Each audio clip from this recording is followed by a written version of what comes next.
នៅលើភ្នំខ្ពស់មួយមាននាគតូចមួយរស់នៅដោយឯកោគាត់ព្យាយាមបាញ់ភឿងដូចនាគដទៃទៀតប៉ុន្តែបាញ់ចាញ់តែផ្សែងប៉ុណ្ណោះចំណែកនាគដទៃទៀតហោះហើរដោយបាញ់ភ្លើងដោយសេរី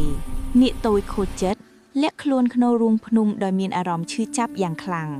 ថ្ងៃមួយមាននាគចាស់មួយបានប្រទះឃើញកូននាគតូចកំពុងខូចចិត្តនៅក្នុងរូងភ្នំនាគចាស់ក៏បានបង្ហាញប្រាប់កូននាគថាអំណាចមិនចាំបាច់បង្ហាញចេញជាភ្លើងនោះទេនៅពេលនោះនាគតូចបានប្រើកម្លាំងរបស់ខ្លួនដើម្បីជួយភូមិឲ្យគេចផុតពីព្យុះកំណាចគាត់ការពារព្រៃនិងសត្វទាំងឡាយដោយចិត្តមេត្តារបស់គាត់មនុស្សនិងសត្វទាំងអស់ចាប់ផ្ដើមជឿជាក់លើគាត់ដោយក្តីរីករាយកូននាគតូចគិតថានៅក្នុងបេះដូងរបស់គាត់មានភ្លើងតូចមួយដែលមិនឆេះអ្វីទាំងអស់គាត់ក៏ហោះហើរដោយទំនុកចិត្តនិងមានសេចក្តីសុខជាទីបំផុតព្រោះកម្លាំងពិតប្រាកដគឺការធ្វើអំពើល្អនិងជឿជាក់លើខ្លួនឯង